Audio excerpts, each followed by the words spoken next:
ini, kemudian dilanjutkan dengan materi yang akan disampaikan oleh Mbak Fathia Rumi Humayroh yang nantinya akan mengupas 3 hal. 3 hal itu, yang pertama tips dan trik dapatkan beasiswa Chevening, yang kedua pengalaman hidup dan belajar di luar negeri, dan yang ketiga kiprah dan kontribusi yang dilakukan saat dan setelah belajar di luar negeri. Supaya nanti akan ada tambahan wawasan bahwa kuliah di luar negeri itu tidak hanya untuk mengisi feed Instagram ya, ataupun membuat story Instagram di salju ataupun di gereja, di masjid dan tempat-tempat lain yang bersejarah dan esensial dari mengisi feed Instagram dengan foto-foto yang Instagramable begitu. Nah, selamat datang Kak Tia ya. Selamat bergabung di room kita hari ini. Posisinya di mana Kak? Kak Tia, masih di Inggris enggak ya? Udah pulang. Oh, udah pulang ya. Oke. Ya, salam kenal Kak.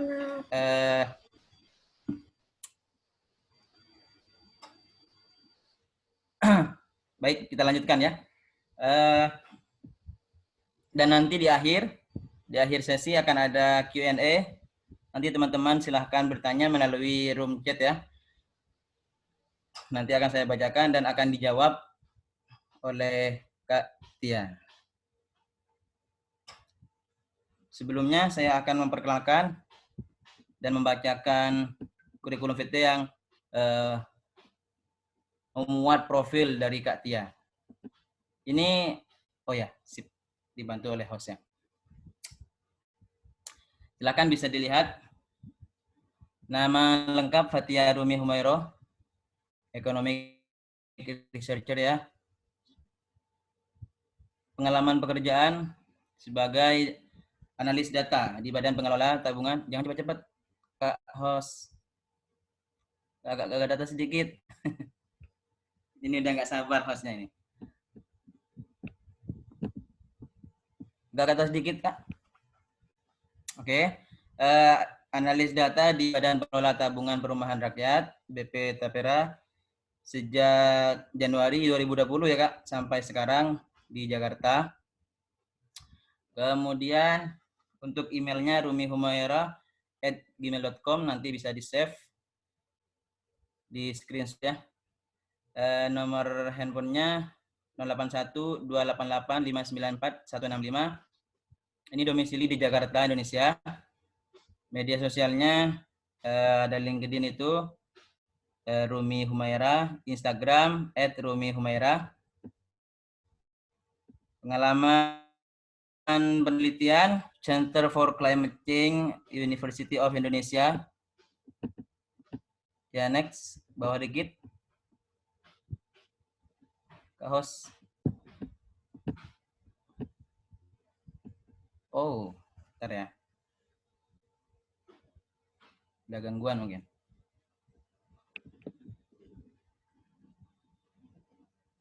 Oke. Research fellow-nya pernah di Financial Service Authority Indonesia, Otoritas Jasa Keuangan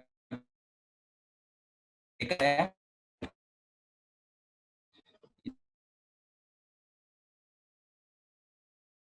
dan bahasa Indonesia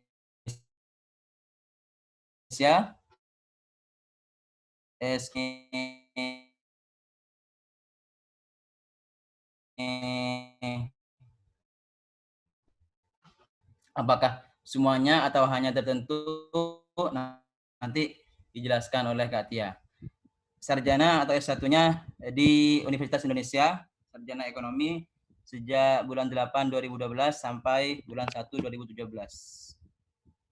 Oke, pencapaiannya pernah meraih Chevening Scholarship dari pemerintah Inggris dan Global Korea Scholarship dari pemerintah Korea Selatan.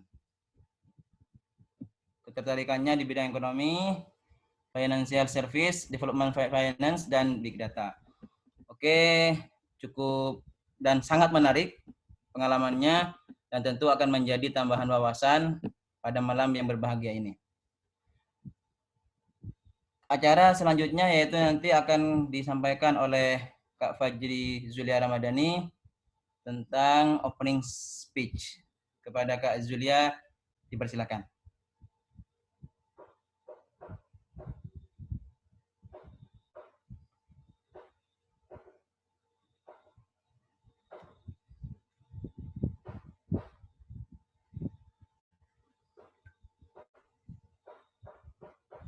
Oke, bismillahirrahmanirrahim. Terima kasih Kak Mizan Asrori atas kesempatannya. Assalamualaikum warahmatullahi wabarakatuh. Waalaikumsalam warahmatullahi wabarakatuh. Alhamdulillahirrahmanirrahim.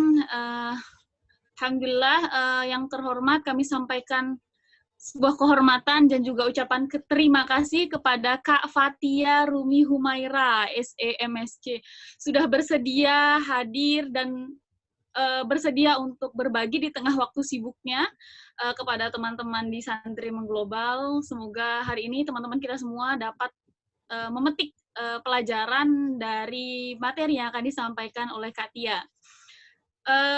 Selanjutnya yang kami hormati juga Kak Muhammad Mizan Asrori Esos selaku moderator. Terima kasih banyak juga sudah berkesempatan hadir di sini di Santri Mengglobal ya. Kak Mizan ini juga nggak kalah luar biasa, teman-teman. Mungkin nanti di lain kesempatan beliau yang akan ngisi di online mentoring mungkin ya, di kesempatan selanjutnya. Baik, saya juga ucapkan yang kami hormati juga teman-teman dari tim SM, ada founder Santri Mengglobal, Kak Dito Alif Pratama, juga teman-teman dari tim SM Inti, dan juga teman-teman volunteer yang bergabung pada malam hari ini. Perlu diketahui teman-teman bahwa kegiatan ini kami beri nama online mentoring dengan tema malam ini adalah tips dan trik dapatkan beasiswa Chevening dan mengenal sistem pendidikan di Inggris. Selanjutnya kami juga sebutkan media partner kita pada kesempatan malam hari ini. Kami ucapkan terima kasih kepada Ikatan Alumni PBSB Kementerian Agama RI, ada juga Santri Empowerment Project, Jurnal Tulisme, Komunitas Muslim Inspiratif, Imtiaz Design, intipkuliah.com, Rumah Desa Hebat, dan We Are Leaders. Kami juga sampaikan terima kasih untuk bersedia berkolaborasi dengan kami. Semoga kedepannya kita akan terus bersinergi dan berkolaborasi ya. Sebelumnya teman-teman, izinkan saya memperkenalkan diri. Saya Fajri Zulia Ramadhani, Koordinator Bidang Pendidikan dan Penerbitan di tim Santri Mengglobal. Nah, kebetulan kalau teman-teman mungkin belum pernah tahu Santri Mengglobal sebelumnya, apalagi baru follow Instagramnya, Santri Mengglobal teman-teman adalah sebuah yayasan sudah sah di bawah di atas legalitas hukum sejak Februari 2020. Di Oktober kemarin, di awal Oktober kemarin kami sudah merayakan ulang tahun yang kedua, teman-teman. Kita sudah berusia secara organisasi berusia 2 tahun. Semoga akan terus ada ulang tahun selanjutnya. Kami bergerak di setidaknya ada 3 bidang yang kami tekuni. Yang pertama adalah edukasi, informasi, dan motivasi, EIM. Jadi edukasi adalah dimaksudkan untuk bahwa Santri Mengglobal berkeinginan dan juga mengharapkan diri untuk terus istiqomah memberikan edukasi kepada teman-teman santri Indonesia, memberikan informasi, baik informasi beasiswa, informasi pertukaran pelajar, bahkan informasi-informasi lainnya yang dirasa cukup menarik dan juga cukup bermanfaat buat teman-teman. Juga kemudian memberikan motivasi bagi teman-teman yang mungkin dan punya keinginan untuk melanjutkan studi di luar negeri. Dan salah satunya kegiatan pada malam hari ini yang semoga sudah bisa memenuhi 3 kriteria yang dijalankan Santri Mengglobal. Nah, perlu diketahui teman-teman bahwa Santri Mengglobal memiliki berbagai platform. Salah satunya tidak hanya Instagram, kami juga punya website. Silahkan berkunjung di www.santrimengglobal.com. Ada berbagai informasi, artikel, dan sebagainya menarik. Kemudian juga ada Instagram, Facebook, YouTube, podcast ya, baik di Spotify maupun Anchor. Bahkan Telegram channel. Saya sampai ngos-ngosan karena deg-degan teman-teman ketemu teman-teman pada malam hari ini. selanjutnya, selain malam hari ini kegiatan online mentoring, teman-teman yang mungkin ada keinginan ke Inggris dan mengikuti beasiswa Chevening bisa belajar hari ini, dan teman-teman yang mungkin nanti akan punya keinginan untuk jadi selanjutnya online mentoring selanjutnya adalah mengenai beasiswa ke Thailand. Online mentoring beasiswa pemerintah Thailand yang akan diisi banyak juga narasumber kece, silahkan untuk bergabung. Selain itu, kegiatan ke depan kita ada free TOEFL prediction test, teman-teman. Jadi kalau misalnya teman-teman mau ikut TOEFL prediction test, silahkan bergabung. Ada gift juga. Gift 2021 yang akan dilaksanakan di Malaysia. Ada Muslim Young Leader Summit yang akan dilaksanakan di Turki di tahun depan. Dan kegiatan-kegiatan menarik lainnya. Selain online mentoring, kita juga ada dialektika yang diadakan di Instagram Santri Mengglobal secara live. Ada banyak sekali kegiatan, ada TOEFL mentoring, ada mentoring beasiswa yang dilaksanakan baik via WhatsApp maupun Zoom. Jadi teman-teman, saya harap teman-teman yang hari ini baru tahu Santri Mengglobal dapat ke depannya terus kita sama-sama berkolaborasi, tidak hanya di hari ini, saya juga harapannya Kak Tia, Kak Mizan juga ke depannya bisa kita terus berkolaborasi untuk sama-sama merangkul teman-teman santri di seluruh Indonesia untuk dapat mewujudkan mimpi khususnya yang ingin melaksanakan atau melanjutkan studi di luar negeri. Terakhir teman-teman, kami punya Pustaka Global, salah satu penerbitan yang hari ini sudah menerbitkan 2 buku. Yang pertama buku Untaian Motivasi dalam Nazm Imriti, dan juga Perjalanan di Negeri Piramida. Dua-duanya adalah dari teman-teman tim Santri Mengglobal. Dan insya Allah di bulan depan insya Allah sudah launching buku dari teman-teman IICS, teman-teman program IICS di 3 negara. Itu, mungkin itu teman-teman pengenalan tentang Santri Mengglobal dari saya. Saya harap teman-teman dapat mengikuti kegiatan online mentoring ini dengan sangat baik. Kita hari ini hadir di tengah kita Kak Fatia yang sangat sibuk. Saya yakin beliau dengan luar biasa kemudian mau meluangkan waktunya untuk hadir bersama kita. Semoga teman-teman bisa mengikuti sampai akhir dan dapat manfaatnya. Sekali lagi kami ucapkan terima kasih juga Kak Mizan Asrori. Saya mewakili teman-teman tim Santri Mengglobal. Jika ada kekurangan, kami memohon maaf sebesar-besarnya. Terima kasih banyak. Syukran katsiran ala husni ihtimamikum. Wassalamualaikum warahmatullahi wabarakatuh. Waalaikumsalam warahmatullahi wabarakatuh. Terima kasih banyak Kak Fajri Zulia Ramdhani ya, sudah memberikan opening speech yang sangat luar biasa berkaitan dengan pengenalan apa itu Santri Global, apa saja kegiatannya, dan bagaimana cara bergabungnya. Nah, teman-teman, malam hari ini teman-teman adalah bagian dari Santri Mengglobal karena sudah menjadi peserta di online mentoring sebagai salah satu kegiatan yang diselenggarakan oleh Santri Mengglobal. Nah, bagi teman-teman yang baru tahu Santri Mengglobal, silahkan follow dan connect ya media sosialnya. Di fanpage ada Santri Mengglobal, di Twitter ada Santri Mengglobal tanpa E ya, MNGG Global gitu. Di Instagram ada @santrimengglobal dan di website ada santrimengglobal.com. Tetap ikuti informasi-informasi terupdate dari Santri Mengglobal. Nah, tibalah saatnya, saat yang paling kita tunggu, yaitu sharing dan online mentoring bersama Kak Tia mengenai beasiswa Chevening ini. Kak Tia, kita dialog interaktif saja ya. Jadi biar tidak monoton satu arah, kita interaktif. Bagaimana sebenarnya Kak untuk bisa mendapatkan dan meraih beasiswa? Mohon tips dan triknya Kak. Yep. Aku boleh share screen sebentar mungkin? Tahu? Boleh. Okay. Mungkin sebelumnya agak mau mengenalkan dulu mengenai beasiswa Chevening. Udah kelihatan belum ini screen-nya? Sudah kelihatan nggak? Ya. Sekilas dulu mungkin untuk yang ya harusnya udah pada ya tentang beasiswa Chevening. Beasiswa Chevening ini dari pemerintah UK.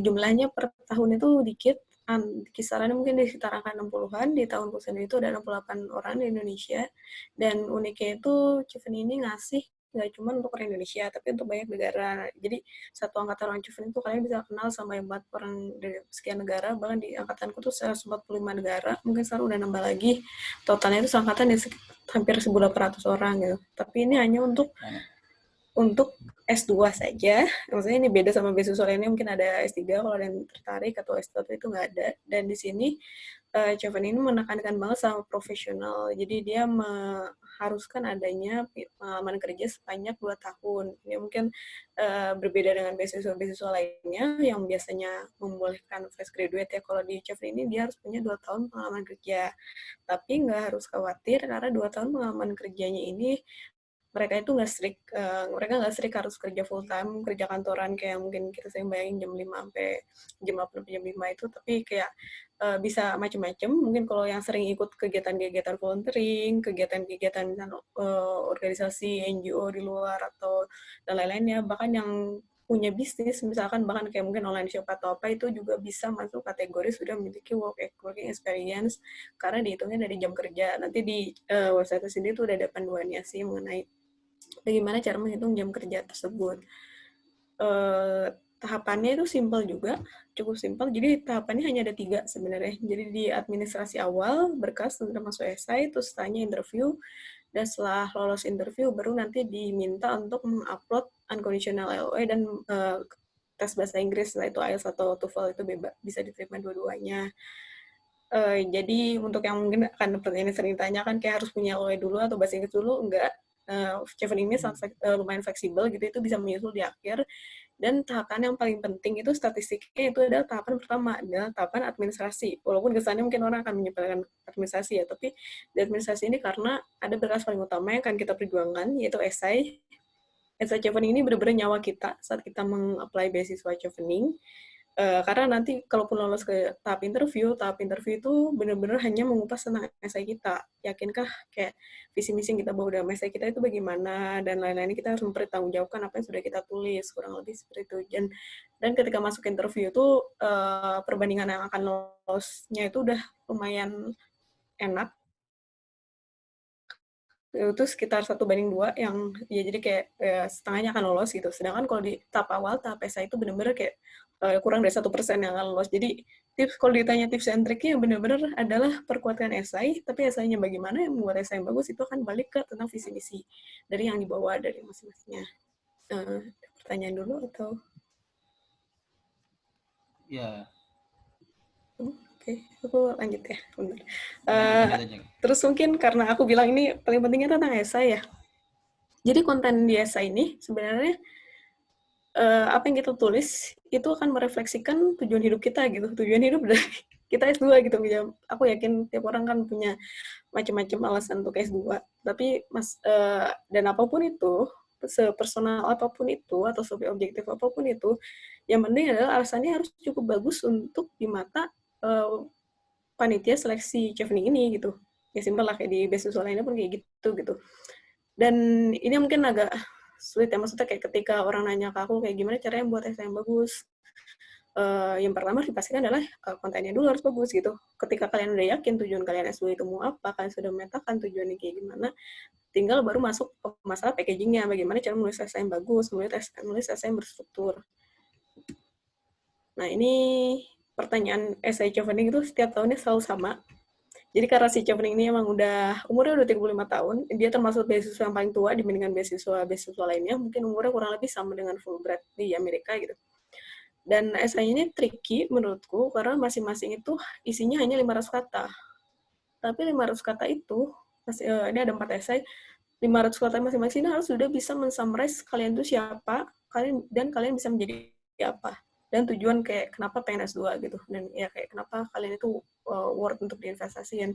Mungkin ini yang perlu ditanamin juga ya, kayak banyak kan ketika aku apply beasiswa juga dia bilang kayak beasiswa itu cocok-cocokan. Kenapa beasiswa itu cocok-cocokan?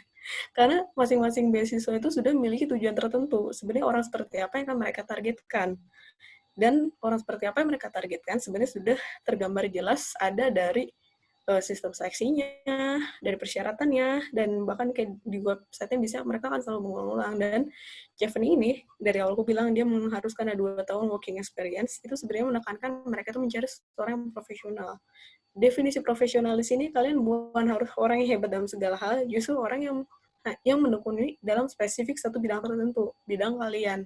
Ini juga mungkin salah satu uniknya dan yang lumayan bikin Chevening fleksibel adalah nggak ada prioritas program studi yang diutamakan dalam Chevening. Semuanya dapat, semuanya terbagi rata. Kurang lebih mungkin terbagi rata, distribusinya benar-benar kayak beragam itu. Karena mereka benar-benar kayak mencari orang yang terspesialisasi di bidangnya masing-masing gitu. Di angkatanku aja benar-benar yang macam-macam lah. Ada yang dari kedokteran, ada yang ekonomi, bahkan ada yang musik. Bahkan kayak seni pun didukung gitu. Ada yang kayak tentang cybercrime, segala macam itu ada. Jadi ini tenang aja di bidang apapun dan mungkin ini menguntungkan buat orang-orang yang menekuni bidang yang mungkin nggak terlalu mainstream itu yang jarang jadi prioritas. Itu. Dan di 4 esai ini dan ini mungkin enaknya juga ya dari Chevening karya dia udah lumayan tua. Ini ternyata siapin bahkan jauh-jauh hari mungkin bahkan sebelum pendaftaran dibuka. Saat ini pendaftaran Chevening lagi dibuka, deadline-nya 3 November. Pertanyaan ini hanya ada 4. Pertama itu menanya tentang leadership and influence question. Karena Chevening ini mencari future leader di negara yang masing-masing, terus bagaimana skill leadership yang kalian punya, contohnya seperti apa, dan bagaimana kayak kalian tuh membuktikan kalau kalian ini bisa menjadi seorang leader. Kurang lebih di essay yang pertama ini kayak gitu. Terus yang kedua adalah tentang networking question. Nah, networking ini mereka juga men-stat jelas nih. Chevening itu mencari orang yang mempunyai kemampuan untuk networking skill gitu.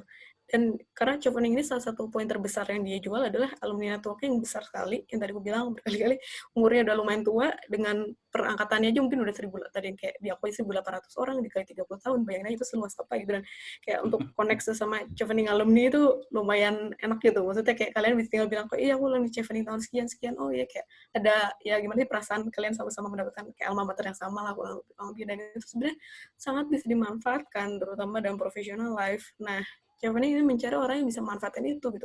Kayak Chevening sudah memfasilitasi gitu. Kita bisa menghubungkan kalian dengan orang-orang yang mungkin potensial membantu dalam professional life kalian, tapi kalau kalian tidak memiliki networking skill, itu semua akan percuma gitu. Jadi mereka menekankan di sini. Ini juga mungkin salah satu fleksibilitas di Chevening. Di sini nggak diharuskan IPK kita harus tinggi banget, harus yang wow banget atau gimana, tapi kayak udah yang penting itu hanya lulus. Kewajiban yang penting lulus. Dan di UK ini cenderung lumayan gampang juga kalau misalnya mau lulus, bukan gampang maksudnya kayak asalkan kalian mengerjakan tugas tepat waktu, tidak plagiarism, mengerjakan sesuai yang disuruh, itu minimal lulus kemungkinan besar bisa dapat gitu. Kayak yang nggak bolos-bolos, nggak bermasalah lah, kurang lebih kayak gitu. Benar-benar ngerjain, melakukan reference sesuai yang benar, melakukan apa yang disuruh gitu-gitu segala macam kayak gitu lah. Walaupun susah juga buat dapet nilai bagusnya gitu, tapi kayak untuk menjadi average mungkin cenderung lebih gampang lah kayak gitu. Bisa bilang kayak gitu lah selama kayak gitu terus. Lalu di pertanyaan yang ketiga itu ada studying in the UK. Jadi ini juga fleksibilitas lainnya gitu. Kita di awal tuh memilih 3 universitas dan masing-masing universitas boleh beda jurusan atau apa, dan tapi di studying in the UK ini mulai meng-outline gitu. Kayak kenapa kalian tuh mau S2? Pentingnya apa sih? Kayak tujuannya kalian belajar itu apa? Apa ada kalau dibilang mungkin skill gap-nya ya, kayak kalian tuh saat ini udah punya skill apa dari pengalaman kalian, professional life kalian, working experience apa, background-nya kayak gimana, terus kayak kalian tuh nanti di career plan tuh kalian masa depan pengen menjadi apa, dan kalian menemukan ada gap yang harus kalian jembatani di situ. Kayak aku pengen jadi ekonom terkenal, terus kayak aku harus belajar lebih dalam tentang riset misalkan kayak gitu. Kayak hal kayak gitu itu yang akan dimasukkan ke dalam studi di UK ini. Jadi benar-benar pemilihan jurusan itu kan penting, kayak kalian benar-benar jabarin. Dan di sini aku selalu bilang kalau sharing-sharing kayak gini, jadi salah kaprah yang sering terjadi, orang tuh mikir kayak ya kita baru mulai belajar ketika udah S2. Nggak, itu salah banget. Kayak ketika kalian persiapkan untuk S2 itu kalian udah belajar, kalian tuh udah harus mulai riset kalian. Dan riset kalian dimulai dengan membaca masing-masing silabus dari jurusan yang kalian pilih, silabusnya kayak gimana, programnya kayak gimana, mata kuliahnya seperti apa, dosen seperti apa yang mengajar, bagaimana riset-riset sebelumnya yang ada di kampus yang kalian tuju misalkan. Dan itu kan menjadi pertimbangan besar, dan itu yang dituangkan di studying in the UK question ini. Dan aku sering nge-review nih, saya orang-orang kayak kelihatan gitu loh, maksudnya orang yang kayak ini udah well read, dan kayak dia udah menemukan iya aku kayaknya course ini bagus gini, itu orang yang bisa mendeliver itu gitu. Dan di akhir ini career plan ini untuk kayak setelah lulus S2 tuh kalian mau ngapain itu kan dibagi jangan kayak short term, mid term, sama long termnya kayak gimana. Jadi sebenarnya nggak masalah banget buat makanya Cukni ini juga universal ya, kayak ada yang kayak di angkatanku mungkin kayak masih muda banget, masih 20-an awal, dan ada yang kayak udah 50-an, bahkan di negara lain yang paling tua tuh sekitar 60 umurnya, kayak nggak ada no age limit di sini, jadi kayak udah bener-bener makanya kayak ya yang penting harus punya career plan. Jadi kayak untuk yang sering kayak fresh graduate, aku juga waktu apply itu masih fresh graduate, masih belum banyak pengalaman juga, kayak aku masih bisa bersaing lah dengan orang yang udah senior, karena mereka ngeliat gak cuma saat ini sekarang gimana, tapi juga kayak future plan-nya kayak kita kayak gimana di career plan ini. Nah, di career plan ini spesifiknya lagi kita harus menghubungkan dengan programnya pemerintah UK di Indonesia dan negara kita. Ini juga salah satunya kayak orang ngasih beasiswa itu jelas kayak kalau di ekonomi tadi bilang there's no such thing as free lunch gitu. Orang tuh nggak ada namanya makan siang gratis, pasti orang tuh ada maunya gitu. Kayak ketika kalian ditraktir ini pasti ada maunya nih, oh ini orang di PDKT atau lagi apa gitu kan. Orang itu sama lah gitu, kayak cuman ini ngasih beasiswa juga mereka mengharapkan sesuatu gitu. Di sini mereka harapannya apa ya? Mereka mengharapkan orang yang nanti akan menjadi future leader di Indonesia dan akan memiliki relasi yang bagus dengan pemerintah UK, karena dulu sudah pernah dibiayai oleh pemerintah UK untuk kuliah gitu. Dan ini satu-satunya makanya kayak mereka pengen kayak kita bisa membuat kolaborasi gitu antara pemerintah UK dengan Indonesia. Dan sebenarnya salah satunya program-program pemerintah UK di Indonesia ternyata lumayan banyak. Nah ini juga lagi-lagi harus banyak riset. Agak tricky buat nyari-nyari programnya, tapi kayak mungkin aku kasih bocoran, beberapa programnya itu sangat simpel, yaitu kayak mereka akan ngasih bantuan ke kita grant kalau untuk proyek-proyek yang kira-kira kayak proyek riset atau proyek apa yang kira-kira bagus lah untuk perkembangan Indonesia gitu ya, bisa dibilang. Itu di situ ada banyak banget, jadi di situ kayak ada lagi-lagi room for flexibility gitu, kayak kalian bisa fleksibel menghubungkan career plan kalian sama program pemerintah UK di Indonesia, karena rata-rata tuh program-program mereka itu sifatnya membantu kok. Emang kayak mereka dari negara maju, mereka pengen punya hubungan baik, dan kita masih negara berkembang, dan sifatnya ya banyak membantu kok, kayak gitulah kurang lebih. Itu untuk keempat essay Chevening. Tipsnya untuk lo sebenarnya adalah fokus di 4 essay ini. Ini yang aku bilang ya, benar kayak pertama kayak kita harus punya, kita memposisikan diri kita sebagai orang yang Chevening ini cari gitu, kayak Chevening itu nyari orang kayak gimana, orang yang bisa jadi future leader, yang punya networking skill, yang punya career plan gitu. Dan career plan ini mungkin aku tekenin lagi, kalian tuh gak harus jadi orang yang hebat, kalian gak harus jadi Superman yang bisa sebanyak hal segalanya.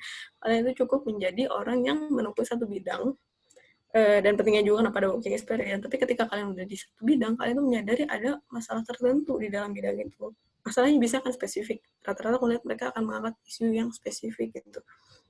Kayak di aku di bidang ekonomi, tapi waktu aku di SA itu aku membahas specifically tentang financial inclusion misalkan.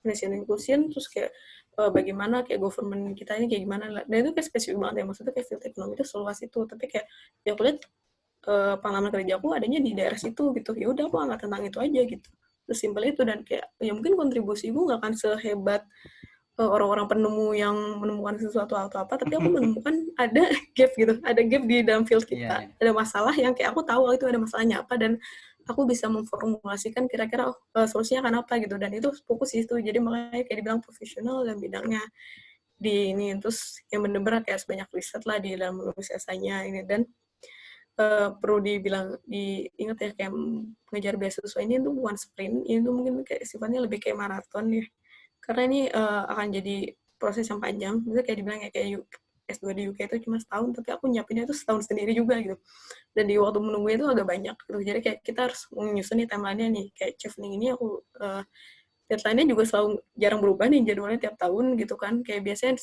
untuk tahap awal itu di awal November, tahun ini di 3 November itu ditutup gitu. Terus nanti mereka baru akan menginvite untuk interview, siapa yang harus interview itu di tahun depan, di sekitaran Februari. Terus interviewnya nanti di sepanjang Maret, April gitu, itu tergantung jadwalnya. Terus nanti pengumuman lolos interview atau enggak itu mungkin baru sekitaran Juni. Jadi itu kan udah ambil waktu 1 tahun lagi banget gitu. Jadi, dan kalau aku bisa bilang kayak ya kita harus ngatur-ngatur effortnya gitu, self-force-nya di mana. Dan saranku adalah fokus benar-benar di awal di masalah bikin esai. Tapi esai yang bagus itu nggak bakal muncul kalau kalian belum tahu kalian itu sebenarnya mau ngapain gitu S2-nya. Jadi itu yang paling penting. Itu juga yang paling bikin aku bingung tiap kali ada orang yang nanya ke aku minta saran kayak kira-kira visi misi aku bagusnya kayak gini atau kayak gini ya, kayak ya kalian yang paling tahu gitu, kalian yang paling tahu kompetensi kalian itu seperti apa, skill kalian itu seperti apa gitu. Saya tinggal bagaimana mengekspresikan itu dan menuangkannya ke dalam esai. Untuk menuangkan ke dalam esai, ini tips yang dikasih dari UK government langsung, dari polisi Chevening langsung bahkan gitu kan, selalu diulang-ulang tentang STAR ini. Jadi ini khususnya berlaku buat 2 esai pertama sih paling besar, yaitu tentang leadership dan networking. Karena kayak leader kan sih kan nunjukin kayak minta kalian harus menunjukkan kalau kalian tuh bisa jadi leader, itu sih yang networking, kayak kalian menunjukin kalian tuh bisa networking gitu. Nah ini juga lagi-lagi mungkin kata kunci yang sering akan muncul di Chevening itu spesifik. Kayak jadi kayak di 2 esai itu kemungkinan besar adalah kayak kalian bakal nulis contoh kasus gitu. Contoh kasus mungkin sekitar 2 atau 3, paling umum mungkin sekitaran 2 doang gitu, karena cuma batasnya 600 kata. Itu ngejelasin satu-satu gitu tentang pakai, dan esai itu harus terstruktur. Ini aku juga merhatiin nih, banyak orang yang sebenarnya punya visi misi bagus, punya experience yang bagus-bagus banget, tapi ketika dia tidak bisa mendeskripsikan pengalaman dia, mendeskripsikan kamu tuh orang yang seperti apa, kompetensi seperti apa, dengan terstruktur di esai itu akan ya gagal juga gitu. Sayang dibandingkan orang yang mungkin ya visinya akan di bawah dia, tapi dia lebih bisa memformulasikan ke dalam esai, bikin yang lebih terstruktur kayak gitu. Dan ini juga mungkin yang merefleksikan juga sebenarnya sistem pendidikan di Inggris itu mereka utamain banget esai apapun itu esai gitu, tugasnya esai terus, karena emang buat mereka nulis itu penting, dan kemampuan yang sulit dimiliki itu sebenarnya ya emang kayak bikin kayak nulis itu menceritakan sesuatu dengan logikal gitu, logikal, ngurut, nggak ada jumping-jumpingnya, kayak orang tuh bisa bener-bener ngerti apa yang kalian tulis, apa yang ingin kalian sampaikan, karena itu skill yang kayak diasah banget. Bahkan mungkin aku bisa bilang kayak S2 aku lebih dapat kayak oh ya bagaimana belajar menulis gitu, kayak karena pengetahuan apapun mungkin apalagi dalam 1 tahun itu sangat terbatas ya, kayak ya kalian bisa melanjutkan gitu, lanjutkan belajar ilmu tentang ini, teori ini, riset ini, itu bisa akan berkelanjutan. Tapi untuk belajar menulis, menyampaikan ide dengan komprehensif, dengan logikal, itu suatu skill yang memang sangat butuh dilatih, dan mungkin butuh feedback orang lain juga gitu. Makanya kayak gitu butuh dosen, atau enggak kayak ketika di SI ini aku akan sangat rekomen untuk cari reviewer kemana-mana, minta orang baca, karena kalian akan kemungkinan besar akan miss sama banyak kesalahan dalam esai kalian, itu udah jelas banget. Biasanya nggak akan ada yang perfect langsung di awal ya. Jadi kayak apalagi yang buat yang takut-takut apply karena aduh takut bikin essay atau salah atau apa, ya pasti akan salah gitu. Ya udah, salah lah sebanyak-banyaknya, kalau benerin kayak gitu. Dan di sini bilang kayak si STAR ini mungkin banyak yang udah familiar juga ya. Di awal itu kita mendeskripsikan situation kita gitu. Kalau di leadership ini paling gampang ya. Kayak saat itu kita kayak kalau mau cerita case tadi itu kayak saat itu kita lagi dalam kondisi seperti apa, konteksnya seperti apa gitu. Misalkan kayak bahkan leader kayak kalian nggak harus fokus kayak ya aku nggak punya jabatan leader gitu. Bahkan aku di leadership gue aku nulis kayak aku di kantorku waktu itu karena masih fresh, aku kayak paling bontot, aku nggak tahu, aku kayak nggak punya orang di bawah aku gitu, udah paling bawahnya dari piramid gitu, bisa mungkin bilang kayak gitu. Tapi kayak ya aku sebagai leader aku punya responsibility kok gitu, aku punya responsibility terhadap pekerjaanku, ya aku melit kerjaanku sendiri yang kayak mungkin dengan minimal supervisi dari atasan segala macam kayak gitu. Ya aku jelasin situasinya seperti apa gitu, terus tasnya aku tuh harus ngapain gitu di dalam konteks itu gitu, kayak tasnya kayak aku harus bikin penelitian ini, tapi dengan masalahnya orang-orang yang aku harus ajak diskusi itu ternyata mereka ini orangnya sibuk-sibuk banget gitu. Jadi dan aku butuh bantuan mereka, terus aku tuh harus ngapain gitu kan, itu ada challenge ya. Ini mungkin salah satu kata kunci lagi yang sering muncul di Japan itu adalah mereka untuk membuat case tadi ini jadi nyata, kayak kalian nggak bisa pakai kata-kata yang generic kayak ya aku ini bertanggung jawab, oh aku ini kreatif gitu, tapi kayak kalian nggak ngasih contohnya, itu ya gimana orang mau percaya gitu. Nah, makanya itu kayak pentingnya case study gitu disebutin gitu. Dan biasanya salah satu yang bikin case study itu real adalah dengan kalian menjabarkan kayak challenge apa yang kalian tunjukkan, yang kalian hadapi, konflik apa yang kalian hadapi gitu. Mereka nggak mau orang yang cuma bisa mempromosikan diri mereka sendiri, gini-gini aku hebat atau apa, tapi kayak nggak ngasih contohnya. Dan kayak contoh yang membuktikan kalau kalian ini orang yang potensial justru ada dengan skill kalian untuk menyelesaikan masalah, untuk problem solving. Dan gimana cara menunjukkan skill menyelesaikan masalah, ya kalian harus menjelaskan konflik apa yang terjadi, challenges apa yang kalian hadapi, itu dideskripsikan di tas ini. Terus kayak misalnya kayak tadi orangnya pada sibuk gitu, terus kayak aku dicuekin aja gitu, dan kerjaan aku penting nih, datanya penting gitu, terus kayak action apa, solusi apa yang kalian tawarkan gitu ketika kalian lagi dalam kondisi yang penuh konflik kayak gitu. Dan kayak actionnya kan kayak itu misalnya kayak udah aku berarti harus independen, terus aku harus banyak approach mereka, mengajak-ajak diskusi, cari-cari sharing waktu, misalnya kayak gitu aja gitu. Terus baru dia resultnya, kayak resultnya dari itu apa, kayak kalian bisa dapetin apa dari solusi yang kalian ingin kayak ya simpel itu. Jadi kayak benar-benar yang mereka minta adalah sesuatu yang spesifik, apalagi dalam bahasa kata itu mungkin salah satu pelajaran yang sering aku dengerin, kayak bikin tulisan itu kayak bikin sampai reader itu bisa membayangin apa yang kalian lakukan, apa yang kalian rasakan. Kayak ini sesimpel mungkin kayak ganti kalimat, misalkan kalian tujuannya tentang pemberdayaan masyarakat, terus kayak lihat kok orang desa, kok rumahnya sangat menyedihkan, sangat kayak tidak layak huni, tapi ngomong kayak gitu kayak orang nggak bisa membayangkan gitu. Beda kalau misalnya kalian bilang kayak, oh iya ternyata rumahnya itu hanya 2 kali 3 meter, terus bawahnya nggak ada lantainya, cuman ini, atau pakai, orang kan lebih bisa beda gitu imajinatifnya. Nah itu di sini kayak kemampuan di case tadi mendeskripsikan itu yang menjadi penting. Masih lanjut? Oke. Terus mungkin ini setelah tadi dari esai ya gitu-gitu, terus kayak career plan dan lain-lain tadi aku bilang spesifik, mungkin ini kayak hal-hal lainnya yang juga harus dipersiapkan gitu ya. Bahasa Inggris, personal statement, dan recommendation letter. Mungkin aku sih akan selalu rekomend kalau untuk Chauvin itu benar-benar fokus di esai, tapi hal-hal yang lainnya juga sangat ya mungkin penting untuk dipersiapkan ya.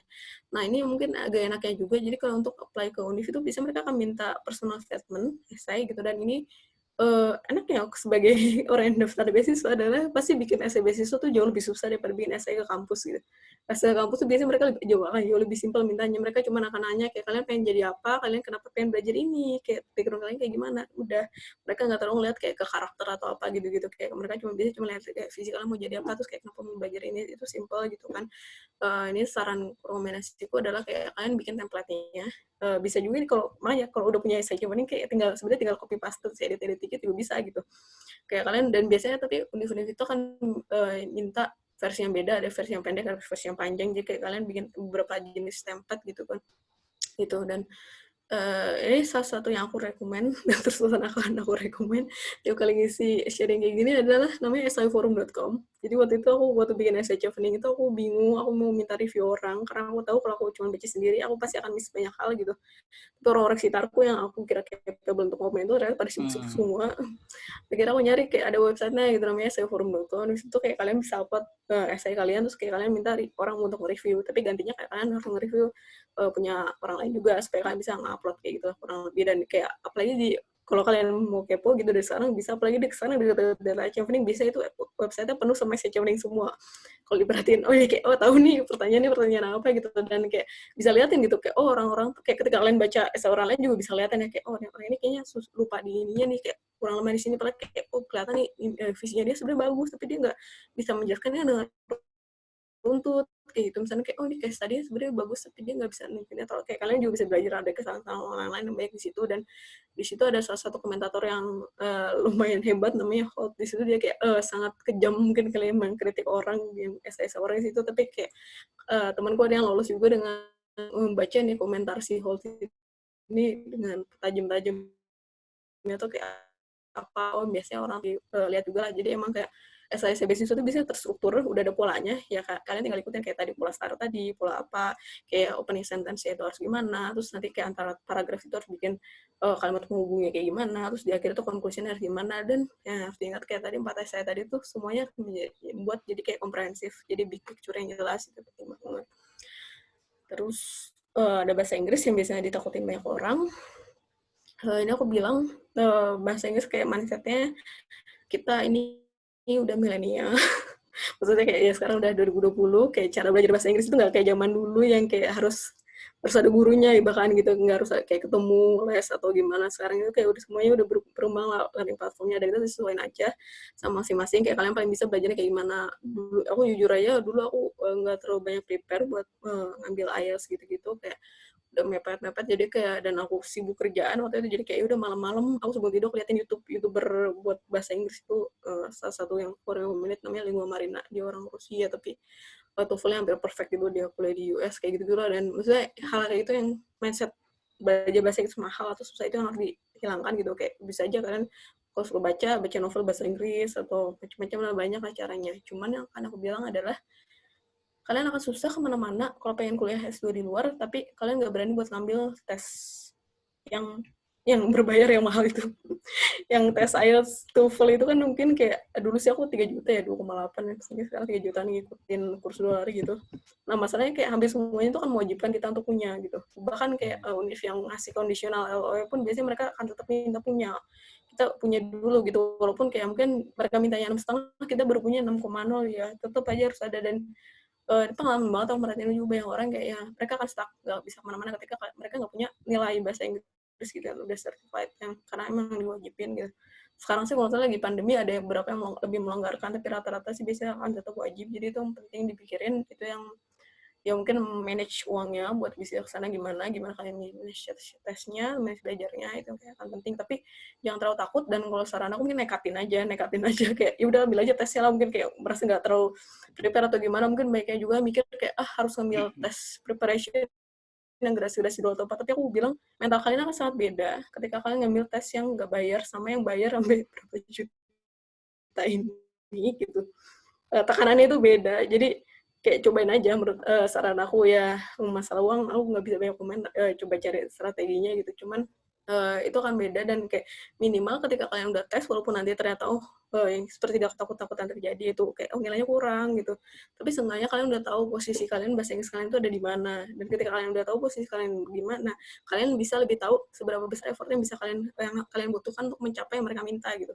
Kalau chevening ini minta mereka overall-nya itu 6,5 dengan minimalnya itu 6,0 di masing-masing sectionnya. Itu untuk cheveningnya sendiri. Tapi kan cheveningnya meminta ada unconditional and OOE kan nanti buat di akhir gitu. Dan biasanya kampus bisa ada yang meminta lebih tinggi daripada itu, terutama untuk kampus-kampus yang nyarinya ilmu sosial ya, itu karena akan kuatnya tulisnya. Kalau untuk yang science tech biasanya akan lebih rendah, biasanya kurang lebih sama lah kayak chevening, kayak 6,5 overall, minimal masing-masing 6,0. Kalau aku sendiri karena mau ambil ekonomi, dimintanya itu buat readingnya tuh minimal 7,0 gitu waktu itu, kalau nggak salah, punya agak tinggi. Jadi kayak ya agak beda-beda tuh, dicek ke kampusnya masing-masing kayak gitu. Terus satu lagi itu recommendation letter di Chevening baru akan dimintanya tuh nanti sih pas udah mau diundang interview, tapi ini mungkin harus prepare juga, terutama untuk apply kampus. Kalian prepare mau nanya ke siapa, mau minta ke siapa gitu. Kalau mintanya ke dosen, most likely kalau orangnya sibuk akan kita sendiri yang ngedraft surat rekomendasi ini, kayak antara kita yang draft sendiri atau dosen yang langsung nulis sendiri. Tapi kayak ya siapin aja kira-kira konteksnya kayak gimana, orang ini kayak kira-kira interaksi sama kalian tuh gimana, kayak hal bagus yang didapat dari interaction kalian tuh gimana, dan lain-lain gitu. Ini saranku yang lain juga adalah cari teman sebanyak-banyaknya yang sama-sama daftar chevening gitu.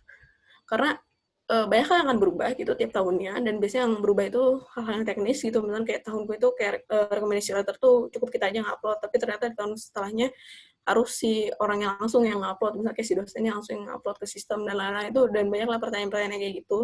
Hal-hal kayak gitu aku bisa bilang akan percuma nanya ke aku atau ke alumni-alumni, karena kemungkinan besar akan berubah tiap tahunnya gitu. Jadi kayak carilah, maksudnya yang tadi bilang ya, networking kalian bisa dimulai dari tahap mencari beasiswa ini gitu. Carilah orang yang sama-sama mencari beasiswa, dan itu kayak kalian bisa sharing informasi yang terbarunya gitu. Dan salah satu yang enak lagi itu adalah interview chevening itu juga pertanyaannya akan ngulang-ulang tiap tahun. Pertanyaannya itu aja. Kalian kalau udah tahu lokasi interview, kalian langsung bisa nyiapin jawaban interview kalian apa, kalian udah bisa mikir brainstorming gitu.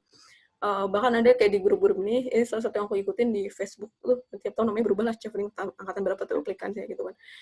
Itu juga pasti akan ada yang rajin tuh, udah ngumpulin pertanyaan itu setiap tahunnya, atau nggak ngumpulin sharing-sharing segala macam. Itu penting banget menurut aku, dan itu juga menurutku bisa motivasi, bisa lihat kayak gini-gini. Dan biasanya juga isinya orang-orang yang kayak mungkin udah berapa kali nyoba, jadi kayak bisa banyak lah sharing-sharing gitu. Udah mungkin kurang lebih di waktu itu foto sama orang chevening, kita kayak keliling-keliling di Old Trafford waktu itu. Mantap. Ketemu Runi.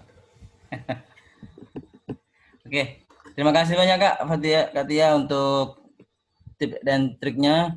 Ini cukup kompleks ya, jadi ada beberapa hal yang memang harus diperhatikan, terutama hal-hal yang bersifat administratif yang berkaitan dengan esai itu perlu dan sangat perlu untuk dipersiapkan dari awal. Nah, Katia kan tentu di sana tidak hanya belajar dan belajar ya, pasti ada pengalaman hidup baik dengan saat berinteraksi dengan teman-teman se-Indonesia di sana ataupun dengan teman-teman yang beda negara. Itu gimana Kak? Boleh diceritakan nggak pengalaman hidupnya begitu saat belajar di luar negeri? Ini mungkin salah satu selling point dari UK. Jadi UK itu salah satu negara yang sangat mendukung diversity gitu ya. Mungkin itu tinggi banget gitu. Mungkin mirip-mirip mungkin kali ya sama US juga gitu. Dan itu diversity itu sendiri adalah salah satu value yang sangat diangkat oleh Chevening, juga ini inline banget karena memang mendukung banget itu. Jadi di situ mungkin ketika ditanya culture shock atau apa, itu malah nggak terlalu kerasa karena mereka itu benar-benar udah kayak nggak ada rasis-rasis lagi sama sekali, bisa dibilang. Kayak mereka itu udah nggak peduli. Kayak warna kulit kalian apa, kalian itu dari mana, dan lain-lainnya gitu. Ini makanya aku kasih foto ini ya, ini orang-orang Japanese semua dan kita bener-bener beragam universitas, mereka menjunjung banget itu kayak, ya kamu itu kan bener-bener di-challenge dari, ya kamu mikirin apa sih, value kamu tuh apa yang bisa kamu bawa, argumen seperti apa, ide seperti apa gitu. Mereka udah nggak mikirin hal yang mungkin sifatnya trivial. Bahkan mungkin aku bisa bilang kita bisa belajar banyak dari mereka ya, kayak aku melihat mungkin bahkan Indonesia ini masih cenderung lebih rasis gitu dibanding kayak di UK gitu, kayak gini kita beda suku aja dipermasalahin gitu, belum lagi kalau beda negara, beda ini apa gitu kan, panjang banget gitu kan. Dan itu yang mungkin salah satu hal bagus yang bisa dipelajari gitu. Itu mungkin salah satu value terbesar yang aku dapat, yang rata-rata banget kayak teman-temanku dapetin ketika kita pulang ada welcoming home event, terus ditanya sama British Embassy, itu salah satu yang paling dirasain semua orang, itu ada tentang tolerance and diversity gitu. Itu penting banget. Dan mungkin ini karena juga santri menggubah, jadi di situ juga Muslim itu udah dihormati gitu ya. Dan aku juga di Manchester itu termasuk yang paling banyak Muslimnya gitu. Bahkan kayak buat berangkat haji itu adanya dari Manchester, bukan dari London gitu. Kayak banyak ada juga temanku berangkat haji karena murah dan nggak usah ngantri gitu ya, karena dari ngambil jatah UK gitu. Dan itu kayak ya mereka udah mendukung, dan kayak di restoran-restoran pun kayak ini cenderung lebih gampang buat nyari makanan halal. Sedikit sharing aja, waktu S1 itu sempat exchange juga ke Seoul, ke Korea Selatan. Itu kerasa banget gitu bedanya sama waktu aku ke UK ini. Karena waktu di Seoul itu mereka cenderung mungkin karena budaya timur ya, mungkin agak cenderung lebih rasis juga. Mereka masih ngeliat nih perbedaan-perbedaan orang, apalagi warna kulit gitu ya. Kayak gitu. Dan emang cenderung karena mereka nggak terlalu banyak muslimnya, mereka tuh nggak aware gitu, nggak terlalu aware sama kita tuh nyari makanan halal gitu segala macam. Kayak aku nanya ini ada babi atau enggak, kayak ada babi secuil, mereka bilang oh itu nggak ada gitu. Kayak ya mereka belum paham gitu banyak hal tentang itu. Tapi kalau UK ini karena dia udah negara yang udah banyak banget pendatangnya gitu, bahkan dosenku sendiri hampir gak ada yang dari UK-nya sendiri gitu, ada udah dari macam-macam lah, dari Eropa yang lainnya selain UK gitu, India, Afrika, segala macam. Itu kayak bener-bener se-diverse itu. Bahkan kayak classmate-ku banyaknya juga bukan dari orang British sendiri, tapi bener-bener pendatang segala macam gitu. Nah itu jadi mereka lebih aware juga sama hal kayak gitu. Pokoknya mereka udah ngerti lah tentang logo halal atau apa. Dan kalaupun ada restoran yang tidak menyediakan kayak logo halal atau apa, bisa mereka mereka aware sama vegetarian atau vegan tuh tinggi juga sih. Jadi kalau yang mau aman biasanya kayak udah mereka cari menu vegetarian vegan aja gitu, kayak udah itu udah pasti halal lah gitu kan, cuma sayuran gitu kan.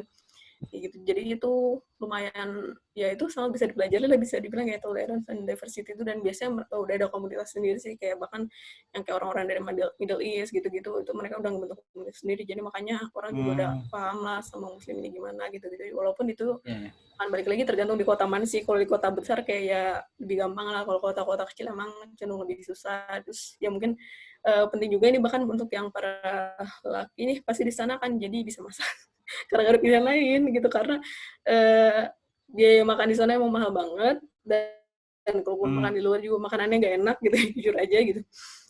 Jadi itu salah satu sangat dikeluhkan semua orang yang datang ke UK adalah makanannya nggak enak, makanannya plain, nggak ada rasanya. Apalagi kita dari Indonesia makanannya enak. Jadi kayak semuanya pasti dengan tujuan hemat dan juga tujuan ya makan yang lebih enak, pasti akan semuanya jadi bisa masak lah. Jadi harus belajar masak kayak gitu lah. Itu ya mungkin salah satu yang paling sering dikeluhkan. Lalu selain itu ya kan itu enak, dan salah satu slogan yang dibawa di UK itu adalah kayak your home away from home. Jadi ini tuh rumah kalian yang ya walaupun bukan rumah kalian, jauh dari rumah kalian sebenarnya, tapi ini tuh karena terasa seperti rumah. Oh, mantap. Oke, berarti secara culture ya tidak terlalu shock ya nyampe ke sana ya. Bahkan bisa jadi Indonesia perlu untuk belajar tentang diversity ke UK begitu. Oke, terima kasih Kak. Nah, ada nggak pengalaman-pengalaman yang lucu ataupun yang tidak pernah dibayangkan sebelumnya sejak berangkat ternyata terjadi hal yang seperti itu gitu Kak? Pengalamannya mungkin ini karena khususnya tentang UK ya, mungkin lebih ke spesifik UK adalah cuaca. Jadi mungkin jadi hal-hal yang menurutku susah untuk dihadapi itu justru hal-hal yang seperti kayak gini ya. Cuaca ini karena UK ini emang terkenal banget gloomy banget, dan selalu hujan, hampir selalu hujan, karena dia tuh letaknya kan kayak, pokoknya dia di UK itu kamu nggak pernah jauh-jauh dari laut aja, karena dia selalu dekat laut, jadi kayak berangin, sering hujan, dan itu tuh jadi kayak jarang banget kalian nemu sinar matahari. Mungkin kayak untuk kita yang dari negara tropis yang mungkin biasanya kepanasan, keringetan gitu, kayak kalian akan kangen banget matahari. Dan begitu ada matahari itu biasanya orang akan norak banget. Orang tuh akan kayak tidur aja di taman, di atas rumput, segala macam, kayak saking menikmatinya ada matahari, saking itu sesuatu yang langka gitu. Mungkin jadi bercandaan. Makanya kan kayak sering lihat kayak UK gentleman atau apa, biasanya dia selalu digambarkan bawa payung gitu, karena emang kayak ya banyak selalu hujan gitu. Yang itu mungkin agak susah adaptasinya, dan maksudnya kayak bahkan summernya pun aku masih harus pakai jaket gitu, itu summer gitu, padahal gitu ya bayangin aja kayak ketika winternya itu sedingin apa, mungkin itu yang bisa dibilang. Terus mungkin pengalaman lucu lainnya kalau mungkin di kampus ya itu sendiri, ya mungkin aku jarang nemu orang Britishnya langsung kalau di kampus gitu, jadi kayak orang Britishnya tuh mungkin kalaupun mereka lanjut S2, mereka nggak S2 di UK, atau mungkin mereka ya emang nggak terlalu ini S2 gitu ya. Jadi kayak S2, makanya kampus-kampus itu mereka benar-benar hidup dari mahasiswa asing gitu. Benar-benar isinya mahasiswa asing dari negara macam-macam kayak gitu. Dan mungkin jangan kaget terutama ketika kalian ngambil jurusan yang berhubungan sama ekonomi, ekonomi finance gitu-gitu, manajemen, itu akan didominasi mayoritas oleh Chinese. Karena ini kayak mungkin Chinese ini emang kayak lagi booming orang kaya ya kalau nggak salah kan, makanya banyak crazy rich Asian dari mereka gitu, jadi mereka banyaknya tujuan utama tuh ke Inggris US gitu kan biasanya. Dan itu di situ kan banyak banget, makanya kayak kadang-kadang kalau bercanda tuh kayak aku ngerasa nggak kayak lagi di Manchester, aku ngerasa kayak lagi di Shanghai gitu kalau lagi di kantor di kampus gitu, karena ya saking banyaknya itu. Dan kayak ya sampai kayak gitu kayak ya aku kadang kalau ketemu orang British ya kalau lagi jalan-jalan aja gitu, kalau jalan mana atau apa, tapi itu pun kayak ya gitu lah, kayak bener-bener se-diverse itu mungkin bisa dibilang. Terus kayak banyak mungkin fenomena sosial lainnya, dan mungkin itu ya juga yang akan kalian temuin ya mungkin ini salah satu poin penting gitu, kayak kenapa studi keluar daripada kayak ya kalau tujuan kalian S2 pengen jalan-jalan ke luar negeri gitu ya. Kayak satu sisi kan kalau mau jalan-jalan ke luar negeri kan ya bisa aja kalian bikin bisnis aja di Indonesia, bikin bisnis sambil profit yang banyak, kayak kalian bisa jalan-jalan ke luar negeri juga bisa kan. Tapi pentingnya mungkin ketika kalian berkuliah di luar itu, tinggal di sana, kalian bisa merasain benar-benar bagaimana jadi orang sana gitu. Jadi orang sana yang benar-benar kayak kalian juga bakal lihat kok jelek-jeleknya juga gitu. Maksudnya ya negara ini pun, negara maju pun nggak seperfect itu gitu. Kayak ternyata bahkan kayak sesimpel hal buang sampah, atau kayak di jalanan gimana, atau kayak kadang di jalan tuh nemu juga orang-orang yang homeless, itu tuh gimana perlakuannya terhadap orang kayak gitu segala macam, atau isu-isu apa yang gitu. Jadi mungkin salah satu advice juga kalau lulus, jadi kayak aku itu salah satunya juga aku pengen gak cuma belajar aja waktu pergi keluar, jadi kayak aku sama temanku tuh iseng kayak kita nyari-nyari di Eventbrite kayak apa ya acara gratisan yang bisa kita ikutin gitu, kayak adalah seminar atau apa forum-forum ada itu tentang sana, kayak lomba startup ya, lomba pertunjukannya atau apa, terus kayak ada kumpul-kumpul orang sharing-sharing apa, forum-forum diskusi kayak gitu-gitu tuh menurutku insightful banget buat diikutin gitu, karena kayak kita juga bisa lihat oh mereka tuh ngadain acara-acara kayak gini tuh gini ya gitu kan, dan kadang nggak semuanya profesional gitu, atau nggak kayak kadang sesuai bidang masing-masing lah, kayak kadang oh cara mereka melihat sesuatu tuh beda ya angle-nya kayak gini gitu. Dan itu yang mungkin bisa dipelajarin banget sih dari makanya, dan terutama karena ini negara yang diverse banget, jadi kayak ya itu banyak yang bisa didapetin di situ. Iya, menarik banget ya Kak. Kalau Kakak sendiri di sana terkaitannya dengan kontribusi atau pengabdian lah, baik untuk Indonesia ataupun untuk halayak yang lebih luas, itu ngapain saja Kak? Kontribusi selama di sana maupun setelah dari sana? Kalau setelah dari sana mungkin aku pun masih dalam early stage of my career gitu ya, maksudnya kayak masih di awal-awal aku, dan salah satu yang gue ya ini juga salah satu benefit dari SI. Ini aku gak nyangka ya, maksudnya aku waktu ngerjain SI itu aku mikir ya itu cuma buat apply chevening, dan itu nyusahin aku mikir kayak gitu, tapi ternyata SI ini ternyata sangat membantu, karena itu sebenarnya untuk kebaikan kita juga gitu, ketika kita nggak tahu ngapain, sebenarnya tujuan hidup kita ngapain, kayak lihat ya SI ini lagi gitu, kayak dulu aku pernah merenungkan segininya untuk mau ngapain gitu. SI ini jadi panduan, dan terutama ketika lagi kuliah gitu, lagi susah-susahnya gitu, kayak duh ini kok sobat ini tugas kok nggak kelar-kelar sih, ini kok nilai nggak bagus-bagus sih gitu, kayak segala macam. Ya ketika baca S1 lagi tuh kayak penting, jadi poin mengingat kayak kenapa kalian mulai ini gitu, kayak kenapa kalian tuh mau S2 gitu, karena ini bukan fenomena yang jarang, walaupun mungkin terdengarnya aneh ya, tapi kayak ya ketika udah dijalanin, ketika orang nemu masalahnya gitu kan, waktu ngebayangin S2 kan ngebayanginnya enak-enaknya gitu kan, pas udah dijalanin banyak gak enaknya gitu. Nah saya itu jadi penguat, dari kayak itu tujuan hidupnya kalian nanti kesana gimana gitu. Dan ya itu aku tulis sih di saya career plan aku ketika mau pulang, kayak tentu tujuannya masih sama bidangku juga, misalnya kayak aku tentang di ekonomi, dan aku mau di pemerintahan aku berkontribusi di situ dengan ilmu aku dengan ini. Aku mungkin makanya aku juga banyakin lihat seminar yang lain, contohnya juga kayak tadi aku bilang aku lihat kayak sampai ikutan tuh kayak seminar di Manchester, di Greater Manchester nama daerah gitu kan, kayak gimana mereka buat nge-raise isu, bahas bagaimana mengurangkan kemiskinan di sana. Terus aku lihat kayak orang-orangnya ternyata itu ada forum antara akademisi, praktisinya, mereka gimana sih bahas kayak itu dan bikin public policy di daerahnya kayak gitu. Pokoknya cari ilmu sebaik-baiknya, mungkin nanti kayak ketika udah ada di posisi lebih strategis di karir masa depan gitu, aku udah lebih bisa mempraktikkan gitu, lebih bisa oh banyak benchmarknya nih, sini sih gimana kayak gitu-gitu. Terus ya mungkin kayak ya walaupun kuliahnya susah tapi tetap cari hal-hal lain gitu ya, maksudnya kayak dulu sih aku sama temen juga kayak udah kita sambil coba bikin riset apa selagi di sana, ikutan conference di sana misalnya kayak segala macam kayak gitu. Terus kayak tetap cari teman di sananya, misalnya kayak sama ada orang negara lain kayak biar bisa sharing-sharing, kayak ya terutama mungkin orang-orang dalam field kalian ya, kalau kalian kayak pengen isunya tentang apa, sharing tentang itu mungkin akan menarik gitu ya. Terutama mungkin orang-orang yang terkait bisnis gitu kan bisa banyak sharing tentang apa dan lain-lain, atau kayak bisa bikin oh ya nanti kita bisa kerja sama loh tentang ini atau apa, itu kan ya bisa bagusan. Dan ya menurutku itu bisa fleksibel banget, itu kan disesuaikan banget sama bidang lain, dan itu akan selalu maju ke career plan gitu. Makanya kayak ESA itu penting lah, ESA career plan sendiri kalian udah punya bentukan dulu, walaupun nanti mungkin akan ada perubahan gitu ya karena dunia selalu berubah, tapi kayak ya kalian udah punya arah dulu lah, kayak kira-kira mau kemana gitu. Gitu ya Kak. Oke. Berarti ESA tidak hanya formalitas lah ya Kak, ada fungsinya lah nanti, ada manfaatnya nanti. Oke, terima kasih untuk materinya yang sangat luar biasa Kak Tia. Tibalah kita saatnya pada sesi tanya jawab Kak.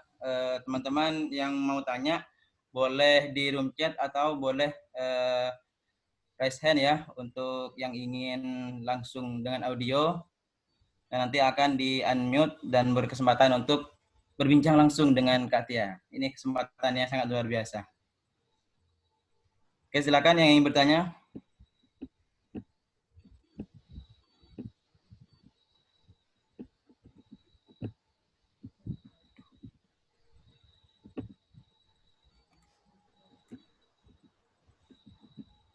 Oke Kak, pertanyaan yang pertama Kak,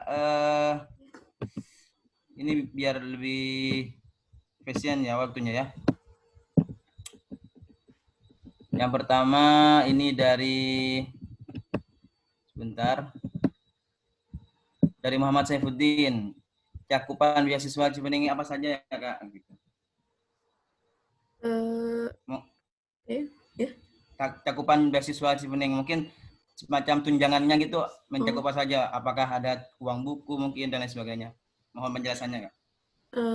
Cibening ini fully funded dan dia mengcover hal-hal yang paling utamanya sih, kayak tuition fee itu di cover semuanya. Ada satu exception doang, ini penting bagus nih buat dibahas. Satu-satunya yang tidak dibiayai full biaya kuliahnya oleh Chevening adalah kalau kalian ngambil programnya MBA. Karena MBA itu kan biasanya emang requirement-nya harus orang yang harus udah punya pengalaman banyak di bisnis, dan rata-rata juga yang apply MBA itu orang-orang berdirektur atau apa itu. Jadi dan karena biaya MBA itu mahal banget, dan walaupun di UK itu S2-nya banyaknya cuma setahun, tapi khusus MBA itu bisa 18 bulan, 1,5 tahun, dan biaya mahal banget. Jadi kayak bisa 5 kali lipatnya bahkan gitu daripada yang S2 normalnya. Jadi cuman ngasih cap ada maksimalnya di tahunku tuh 18.000 pound doang maksimalnya. Kayak ya, jurusanku tuh waktu itu 21.000 kalau saya 21.000 pound, misalkan dikali aja itu berapa ratus juta. Tapi kalau buat selain MBA itu di cover full, nggak usah mikirin biaya kuliahnya berapa, tapi kalau khusus MBA itu akan ada maksimalnya berapa. Jadi kayak yang MBA biasa harus nyari sumber pendanaan lainnya atau pakai uang pribadi baiknya kayak gitu. Tapi banyak dikasih emang MBA itu kan gitu. Terus tuition fee dicakup, terus flight jelas dicakup buat kita pergi ke UK dan baliknya, tapi cuma sekali ya karena cuma 1 tahun. Ini agak beda kalau Australia Award tuh kalau saya mereka dikasih sempet kayak karena 2 tahun jadi boleh pulang di tengah-tengahnya dibiayain juga, tapi kalau Chevening cuma satu kali pergi, 1 kali pulang gitu. Terus living cost-nya langsung dikasih semuanya, langsung dikasih full, jadi dikasih ini per bulannya berapa, dan itu cukup banget aku masih bisa shopping, masih bisa traveling, masih bisa bukan asalkan masak sendiri ya tadi aku bilang, cuman itu kayak kita manage sendiri, jadi kita nyari sendiri mau tinggal di mana, itu pilihan personal choice aja, mau tinggal di tempat yang murah biar bisa ngemat, biar bisa buat hal lainnya, atau ngambil yang mahal kayak gitu, itu di cover. Terus living cost-nya itu semua sampai selesai masa studi kita. Dan terus kalau pas di awal itu dikasih kayak buat settlement-nya lah gitu, settlement allowance-nya itu sekitar setengahnya dari living cost sebulan. Sama pas pulang dikasih kayak uang jajan dikit lah buat beli oleh-oleh gitu, sekitar 1/10-nya lah. Kayak gitu. Sama waktu kita masih datang sama waktu kita pulang itu akan ada acara wajib dari Chevening kayak welcoming event-nya, orientation. Sama pas pulang itu akan dibiayain juga buat stand. Soalnya tempatnya akan di London, disambut tuh 1.800 orang itu bareng-bareng. Oh iya, lumayan banyak ya yang di cover ya. Pertanyaan selanjutnya nanti akan disampaikan oleh Kak Laili Maria Ulfa. Silahkan.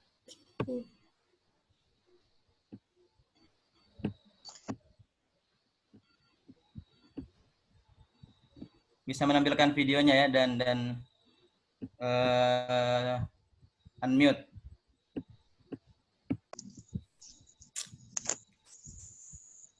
Halo, selamat malam, Kak.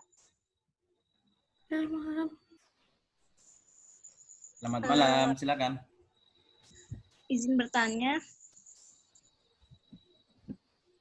Saya izin perkenalkan, saya Laili Ulfah dari asli Kebumen yang sedang semester akhir program Manchester Prodi Manajemen Pertahanan Indonesia Defense University. Yang saya ingin bertanyakan ke kakak, batas minimal maksimal yang daftar beasiswa itu berapa? Terus sistem pendidikan di sana 1 minggu Senin sampai Jumat atau bagaimana? Itu dulu sih Kak, terima kasih. Oke, terima kasih ya. Silakan, bisa langsung jawab Kak. Ya, nggak ada minimum maksimumnya buat daftar beasiswa, nggak ada limitasi sama sekali. Oh, ini juga salah satu uniknya gitu, nggak ada minimal IPK juga.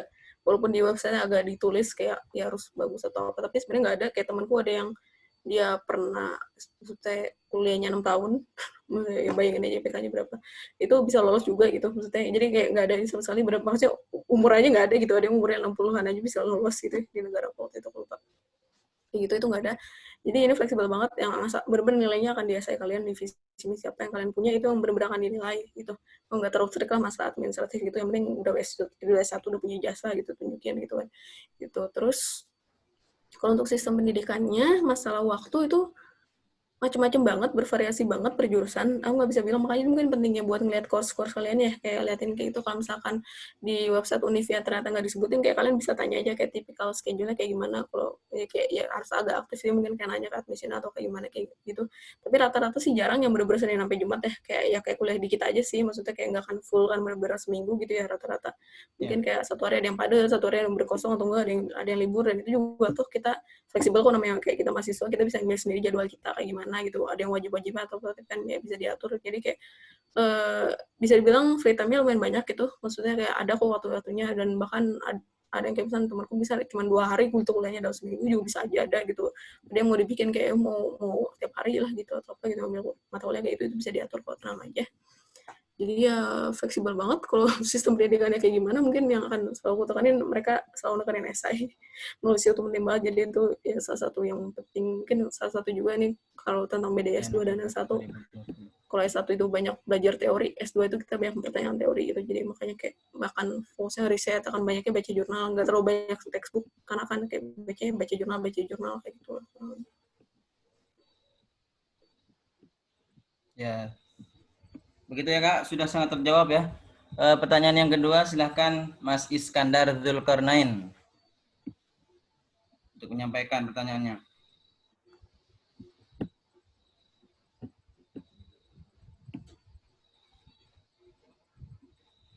Boleh open kamera juga, on-kan ya.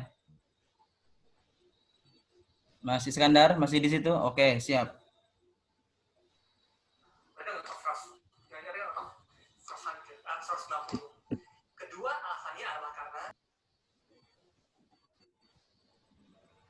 Suaranya masih belum ya?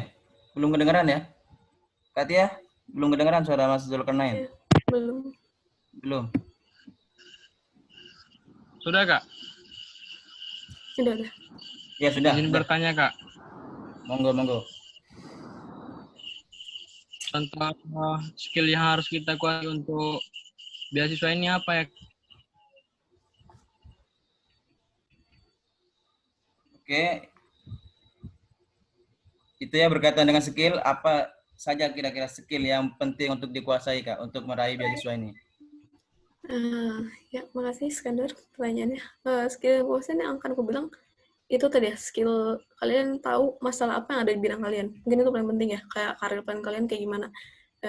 Ini yang penting banget karena kalau saya tadi ya, kayak essay itu kan komprehensif menjadi satu cerita gitu. Nah, satu cerita itu intinya adalah kalian tuh nunjukin kayak kompetensi kalian itu udah punyanya apa, kompetensinya uniquely kalian gitu ya. Maksudnya kalian nggak harus jadi paling hebat lagi-lagi, tapi kalian terspesialisasi di bidang kalian dengan experience kalian tuh fokus ke isu apa, dan isu apa yang kalian ngerasa di bidang kalian tuh masih kurang, masih harus diperbaiki. Nah, itu kalian bawa. Mungkin itu skill yang pentingnya ya, kayak jadi kalian harus bisa ngeliat mengidentifikasi masalah juga gitu. Makanya diwajibkan ada 2 tahun pengalaman kerja gitu ya. Itu karena kayak mereka pengen orang yang sudah bisa mengidentifikasi di masalah di bidang kalian itu ada apa, dan banyak kalian namanya masalah gitu ya. Ya kayak skripsi aja, skripsi kan kerjanya nyari-nyari masalah gitu ya, kayak ya gitu, kemampuan mengidentifikasi masalah, terus kayak kira-kira formulasikan solusi apa yang bisa dibawa untuk masalah itu, dan kayak peranan kalian di solusi itu ngapain gitu. Ya tahu kapabilitas diri gitu, kayak kompetensi kalian, kayak nunjukin kalau cuma kalian yang bisa di situ. Kenapa kalian tuh fokus di sini gitu, dengan track yang udah kalian bikin sendiri gitu. Ya lagi-lagi akan bilang nggak akan jadi Superman, tapi yang kayak benar-benar di sini jauhnya di situ, dan itu tuh kompetensi yang akan skill sangat dibutuhkan untuk di beasiswa ini, karena konten esainya akan benar-benar nunjukin itu gitu, kayak kemampuan kalian merefleksikan pengalaman hidup kalian tuh selama ini, kayak sebenarnya tuh ngapain sih gitu, tujuan hidup kalian tuh ngapain, terutama dalam profesional karir ya, profesional yang kayak akan kalian bawa tuh kayak gimana gitu, kontribusi kalian tuh kayak gimana, ada di mana sih, kayak sebenarnya ada gap apa sih di Indonesia yang kayak kalian pengen penuhin, peran kalian di situ gimana, nggak harus jadi orang paling hebat tapi bisa memenuhi masalah itu, menyelesaikan masalah itu, kira-kira kalian udah bisa bayang. Itu skill terpentingnya nomor satu. Nomor duanya, ketika kalian udah punya ide yang bagus, sudah punya visi misi yang bagus, harus bisa mendeskripsikannya dengan runtut, dengan logical, essay. Kayak teman-temanku juga banyak yang ngerasa itu, di angkatan kayak kita ngerasa kita bukan orang dengan visi yang mungkin paling hebat atau gimana, tapi mungkin kita bisa menyampaikannya lewat esai gitu, menulis esai yang terstruktur gitu-gitu juga satu skill tertentu gitu, biar kayak reader sebab aja tuh beran ngerti gitu, kayak oh kalian tuh pengen jadi ini karena ini, kalian tuh ngeliat ini tuh jadi masalah karena ini gitu-gitu. Itu harus didapatkan gitu. Jadi makanya kalau nulis esai itu ya jangan deadliner, mungkin kayak harus dicicil-cicil, cari review orang, karena buat nyari struktur yang bagusnya itu kayak gimana gitu, menunjukkan ini gimana. Kayak sayang banget kalau kalian sebenarnya punya visi misi yang bagus banget, cerita yang bagus banget, tapi kalian tidak bisa mendeskripsikan itu karena kalian nggak punya kemampuan menulis yang runtut dan bisa dimengerti orang gitu, kurang lebih. Iya Kak, berarti kalau boleh dipadatkan, ada 2 hal. Pertama, kita harus kenal diri kita, termasuk apa yang kita tekuni. Yang kedua, kita bisa mendeskripsikan itu dengan baik, runut, dan bisa dimengerti orang lain. Oke, kemudian kita pindah ke chat ya. Kita pindah ke room chat. Pertanyaan dari Rizka Alvina, Sahalia, mahasiswi STAI Taruna Surabaya, jurusan PAI. Pertanyaannya adalah, apakah dari perguruan tinggi swasta boleh mengikuti Chevening Scholarship, dan apakah untuk instansi ada syarat-syarat tertentu, Kak? Misal instansi harus terakreditasi A. Nggak ada sama sekali, bebas, semua orang boleh apply. Yang penting udah punya bachelor degree. Oke, terima kasih. Intinya udah S1 ya, udah sarjana ya. Iya. Kemudian dari Kak Anissa Fitri Oktaviani, UIN Sunan Kalijaga. Berapa banyak jurusan yang tersedia di Chevening, Kak? Apakah wajib linear juga dengan jurusan yang ada di S1 di Indonesia? Saat S1 di Indonesia gitu. Jurusan yang ada di Chevening jelas tidak terbatas. Maksudnya sesuai jurusan ditawarkan oleh Universitas di UK. Karena Chevening ini mereka mewajibkan ya punya harus kampusnya di UK, harus yang programnya 1 tahun. Kadang ada beberapa program yang nggak 1 tahun, itu nggak dibolehin sama Chevening, kecuali MBA tadi 1,5 tahun.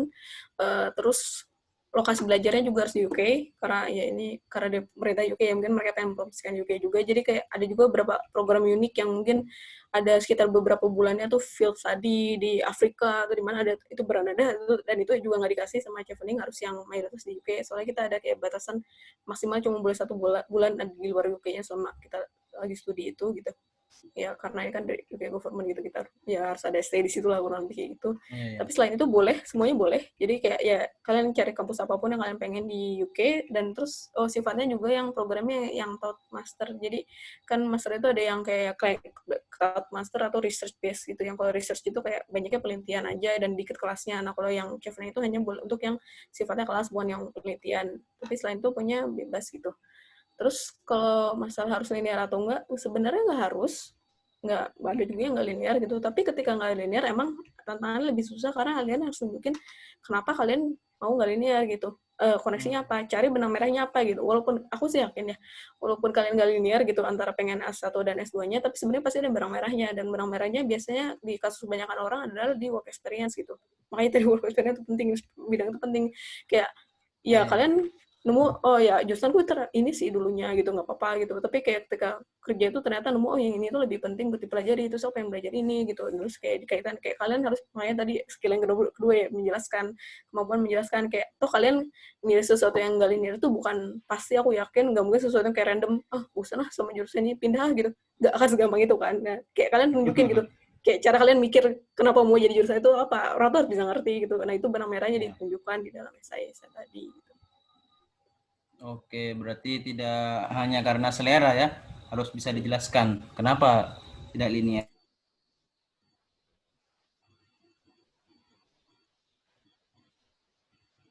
Apalagi sekarang kan ada istilahnya interdisipliner dan lain sebagainya. Oke, kita pindah ke yang raise hand, silahkan.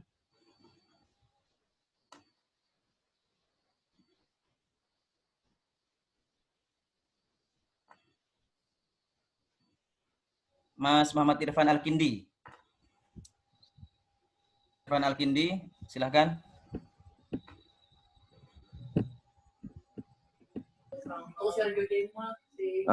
Oke. Assalamualaikum warahmatullahi wabarakatuh. Waalaikumsalam warahmatullahi wabarakatuh. Perkenalkan, nama saya Muhammad Irfan Al-Kindi, asal instansi dari RGS University, jurusan matematika. Saya ingin tanya di sana kan untuk program master ya kan, beasiswa untuk master kan gitu.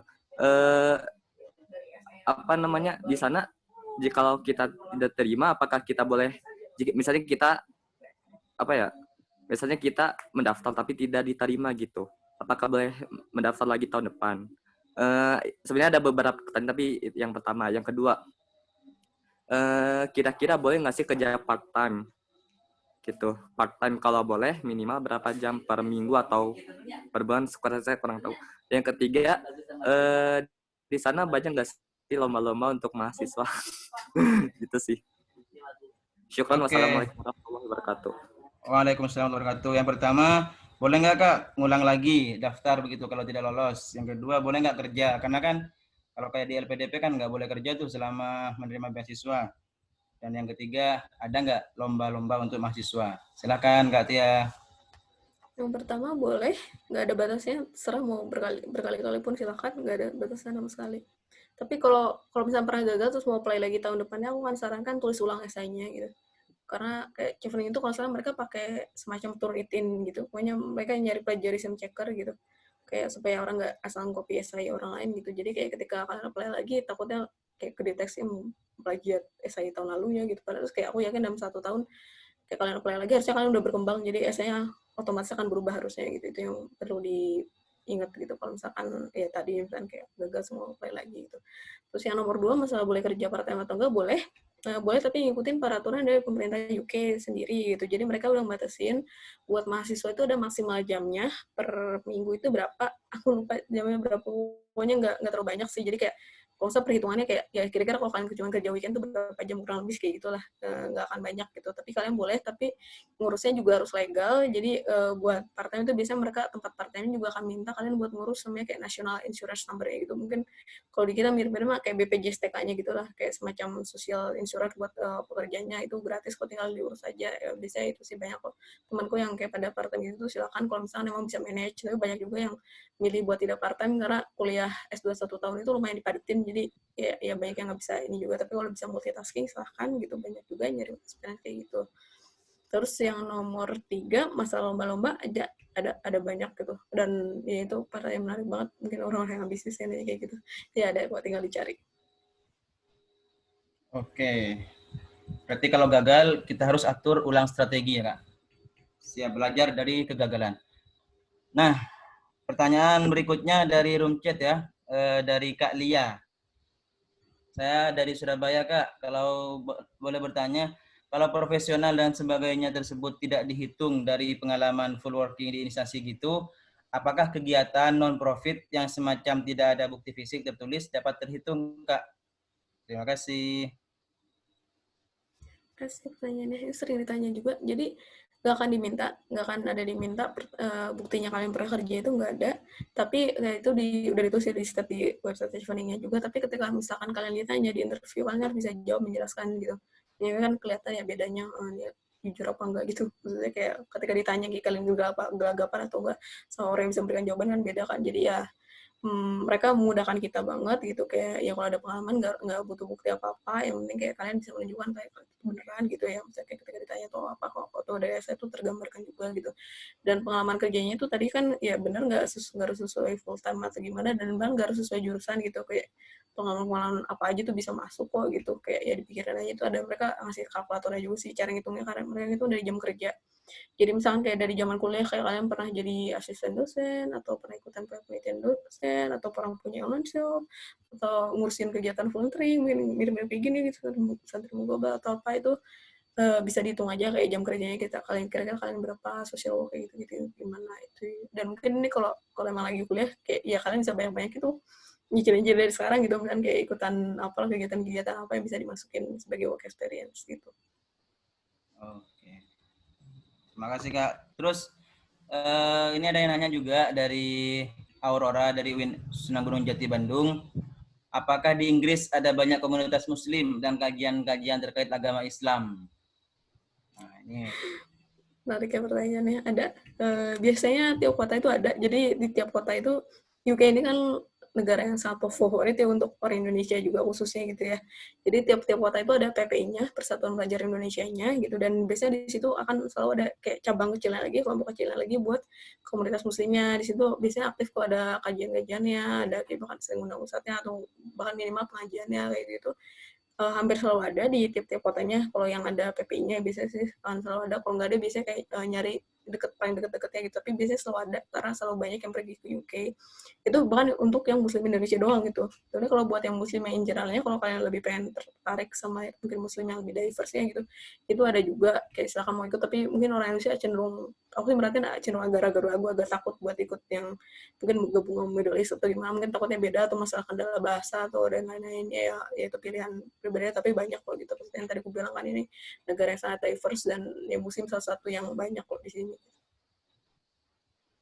jadi jangan khawatir ya, berarti ada banyak ya komunitas-komunitas dan kajian-kajian keislaman. Nah, ini pertanyaan berikutnya dari Mas Rizky Amin Asbi dari UIN Antasari Banjarmasin, Kak. Bagaimana cara kita untuk menentukan atau mencari skill leadership yang ada pada kita? Apakah hal tersebut dapat dilihat dari hobi atau kebiasaan yang sering kita lakukan, atau mungkin ada yang lainnya, Kak? Buat yang leadership, jadi menariknya dari Chevening ini, maksudnya dari SL Leadership adalah mereka kan ngasih fleksibilitas ya. Mereka di awal tuh kalian bisa mendefinisikan sendiri leadership menurut kalian tuh apa. Ini rata-rata kalau liatin esai, struktur esai orang kan kayak gitu ya tentang leadership itu. Kayak di awal kalian akan mendeskripsikan menurut kalian leader itu orangnya seperti apa. Lalu kalian ngasih case study-nya mungkin sekitar 2, menunjukkan kalau kalian tuh memenuhi kriteria tadi. Mungkin aku misalnya kayak aku bilang, oh leadership itu orang yang bisa bertanggung jawab, orang yang bisa membuat orang sekitarnya tuh meningkatkan kapabilitas dirinya gitu sih. Udah aku ngasih case study yang tentang kayak gitu. Dan di akhir aku bisa bilang kayak ya aku memenuhi syarat sebagai leader karena aku mempunyai kapabilitas tadi yang aku sebutkan. Karena itu definisi leadership itu kayak kalau mau bisa fleksibel itu. Terus tapi yang mungkin saranku yang paling utama kayak tadi aku bilang, kayak leadership itu bukan tentang kuasa kalian gitu, bukan tentang posisi kalian tuh kalian harus ada di atas, itu enggak sama sekali gitu. Jadi kayak posisi apapun kalian, aku yakin kalian pasti pernah menjadi leader. Maksudnya kayak misalnya kalian cuma jadi anggota atau cuma levelnya kayak low level management gitu atau apa, kayak kalian di situ pasti punya suatu amanah lah, responsibility kalian di situ gimana, kayak kalian relate itu gimana, itu yang harus dilihat gitu. Mungkin ini agak ngebantu karena dulu aku pernah belajar dari marketing atau gimana, tapi kayak kan gini kan intinya kan kita nulis essay ini kita menjual diri kita nih ke si Chevening-nya gitu kan, yang menjual diri kayak kalian harus melihat diri kalian dengan cara yang positif juga gitu, kayak kalian kadang banyak banget orang yang gagal sebenarnya karena simpelnya nggak bisa mengapresiasi diri sendiri gitu, kayak ngeliat kayak hal yang kayak aku tuh nggak pernah ngapain gitu, pas sebenarnya pasti pernah aku ngapain, kayak coba dipikirkan gitu.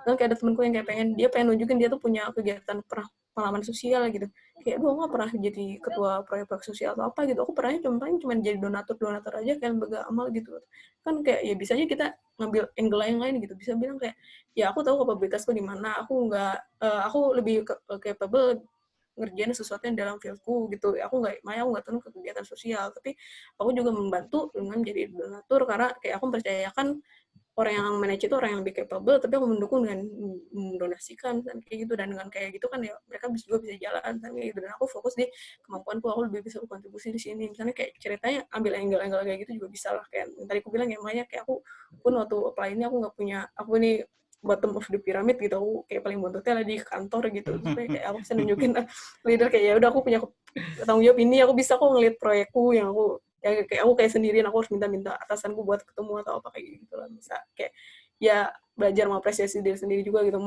menganalisis kayak kalian tuh pernah ngapain, terus kayak hal bagus dari situ atau apa, sebenarnya ada karakter leadership kalian di situ apa gitu, dicari gitu.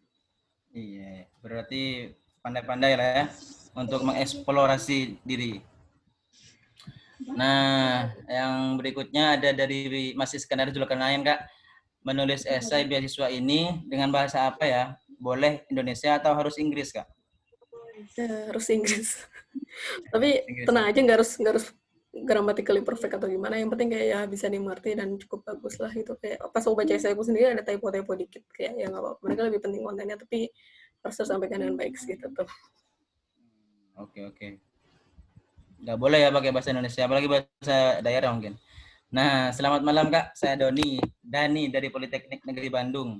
Izin bertanya, apakah setelah lulus kita diwajibkan kembali ke tanah air atau terdapat bimbingan karir sehingga kita bisa kerja di UK? Syaratnya itu harus balik ke negara asal 2 tahun aja. Setelah 2 tahun, setelah lulus kayak udah 2 tahun kayak boleh balik lagi ke UK atau mau pergi ke negara lain tuh boleh. Itu lumayan inilah. Kemudiannya 2 tahun ya. Oke, pertanyaan berikutnya.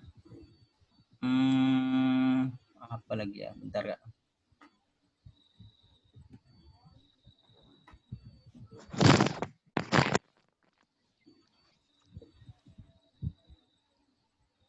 Nah, ini ada yang tadi soal part-time ya Kak.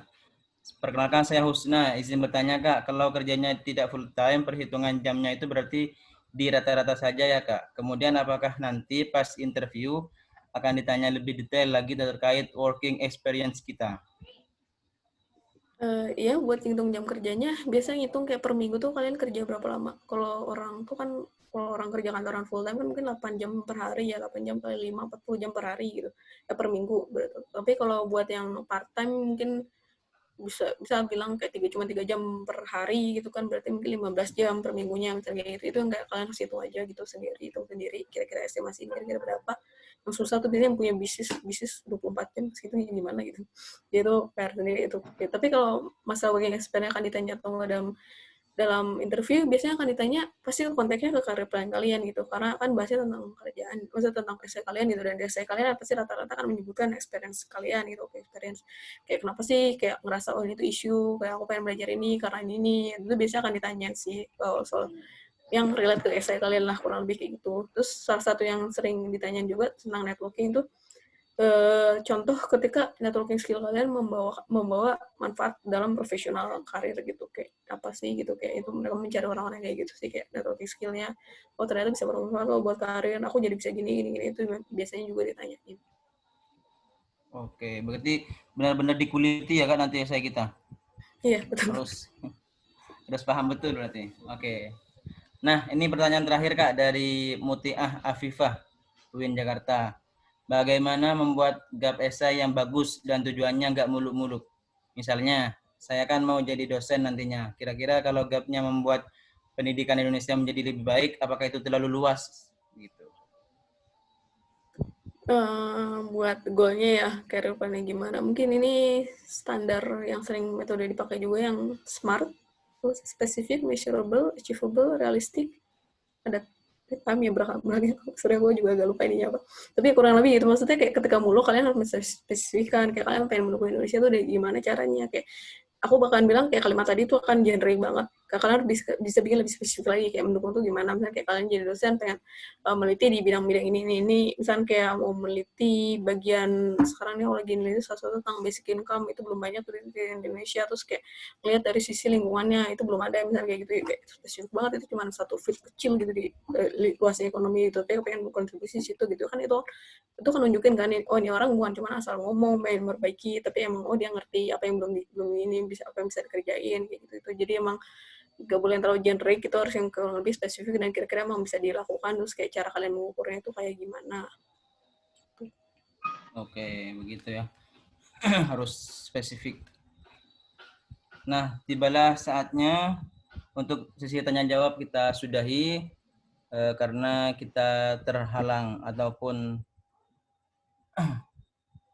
ditutup oleh waktu.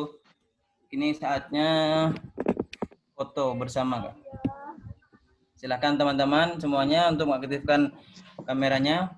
Kita akan melakukan sesi foto bersama.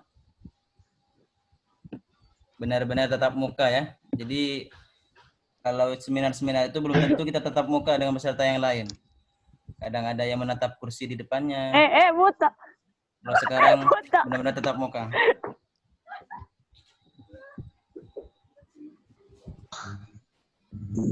Saya akan ngambil foto, teman-teman bisa jalankan video masing-masing.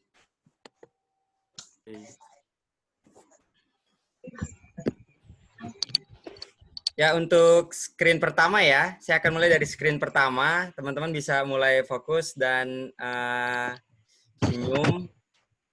Ya, untuk screen pertama, 1, 2, 3. Oke. Yang kedua, sekali lagi, ada 3 screen saya catat. 1, 2, 3. Oke. Terakhir. 1, 2, 3. Ya. Terima kasih teman-teman. Silakan Kak Moderator. Oke. Terima kasih. Saya sebagai moderator akan mencoba sedikit menyimpulkan mengenai jalannya materi kita, online mentoring kita malam ini. Poin-poin pentingnya adalah kita perlu mengenali siapa diri kita dan mendeskripsikannya melalui tulisan yang runut dan mudah dipahami oleh orang lain, tentu berbahasa Inggris, karena ini beasiswa diberikan oleh pemerintah Inggris. Dan profesional adalah salah satu yang dipertimbangkan, namun profesional bukan berarti kita harus menjadi Superman ataupun Wonder Woman, tidak. Tapi profesional di sini adalah kita harus fokus pada apa yang kita tekuni. Kita harus bisa mencari tahu masalah apa yang ada pada bidang yang kita tekuni itu.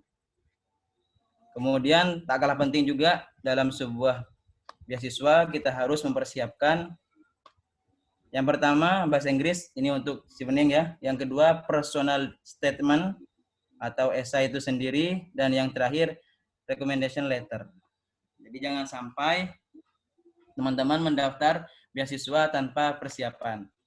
Untuk diketahui beasiswa Stevening ini sedang buka dan akan ditutup pada tanggal 3 November 2020. Jadi masih ada waktu sekitar 1 minggu lebih untuk mempersiapkan segalanya. Silahkan teman-teman berjuang dan boleh nanti ya Kak untuk berkonsultasi mungkin Kak via DM Instagram misal atau LinkedIn mungkin. Iya, boleh ke Instagram yang tadi Rumi Humaira. Iya. Instagramnya @rumihumaira, langsung follow supaya nanti tidak kelupaan ya, tidak lupa. Oke, Terima kasih banyak Kak Tia untuk sharingnya malam hari ini, sangat inspiratif sekali dan semoga menjadi hal yang bermanfaat bagi kita semua, khususnya teman-teman yang sedang menjadi scholarship hunter. Terima kasih juga untuk Santri Monggo Global yang sudah menyelenggarakan acara ini. Semoga Santri Monggo Global tetap jaya dan semakin inspiratif ke depannya. Saya akhiri. Jika ada kesalahan itu murni dari saya, jika ada kelebihan itu semata adalah anugerah dari Tuhan Yang Maha Kuasa. Wassalamualaikum warahmatullahi wabarakatuh. Waalaikumsalam.